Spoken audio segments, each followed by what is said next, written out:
Bonjour Thomas. Bonjour Nicolas, bonjour à tous. Alors de quoi est-ce qu'on va parler aujourd'hui? Bon, je retire mes lunettes de ski pour faire un clin d'œil, parce que le ski, on l'a parlé, c'est aussi anxiogène et à raison, 150 000 blessés par an.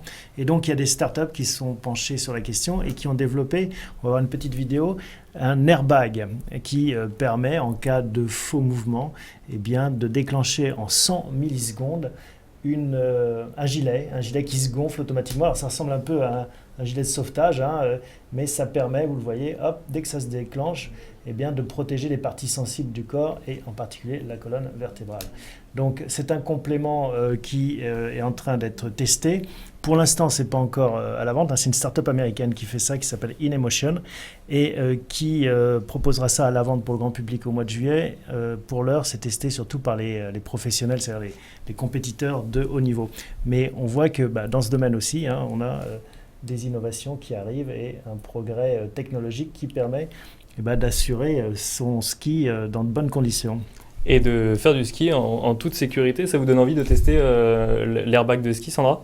Oui, pourquoi pas. De toute façon, c'est quand même des activités où la liberté est extrêmement importante. Donc, vous ne pouvez pas contraindre les gens à avoir les comportements que vous souhaiteriez tout le temps. Donc, tout ce qui peut l'aider et l'accompagner dans sa sécurité, je pense que c'est bienvenu. Et ça, c'est très important parce que dans les enquêtes qu'on fait avec nos clients, dans le top 5 du renoncement, on a la sécurité. Donc, si on a des solutions aujourd'hui qui peuvent casser des points anxiogènes, j'achète des 2 mains et des 2 souris. Bon, on verra si ça devient populaire, parce que vous parliez des Gaulois tout à l'heure, ils arrivent, mais c'est vrai qu'en France, on voit encore une réticence à mettre un casque, par exemple, contrairement à d'autres cultures ou d'autres stations à l'étranger.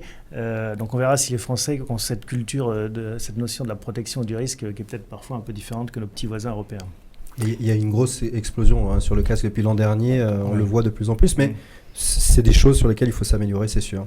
Voilà, et c'est vrai que nous, c'est un chapitre qu'on a créé à partir de l'année dernière. Vraiment, on a été poussé avec AXA Prévention notamment, pour pousser du conseil de prévention au ski tous les jours, apporter un conseil particulier, que ce soit aussi sur la route, parce qu'il y a des dangers dès la montée aux stations. Les chaînes sur les pneus, exactement, voilà, et jusqu'à l'arrivée en station, et puis des petits conseils pour s'échauffer et pour arriver en sécurité sur les pistes. Donc voilà, faire du ski c'est sympa et revenir en pleine forme, c'est encore mieux. Donc mettez un casque et un airbag.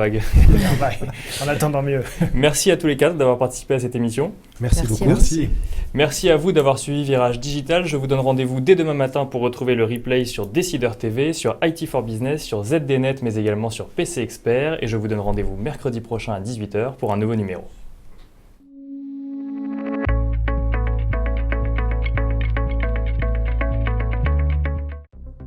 Demain appartient aux plus rapides. Pour vous aider à aller toujours plus vite, nous avons créé une nouvelle entreprise totalement dédiée à l'avenir de votre secteur. Où les hommes, la technologie et les idées font avancer le monde ensemble. Accélérer l'innovation, accélérer le changement, accélérer l'avenir. Hewlett Packard Enterprise.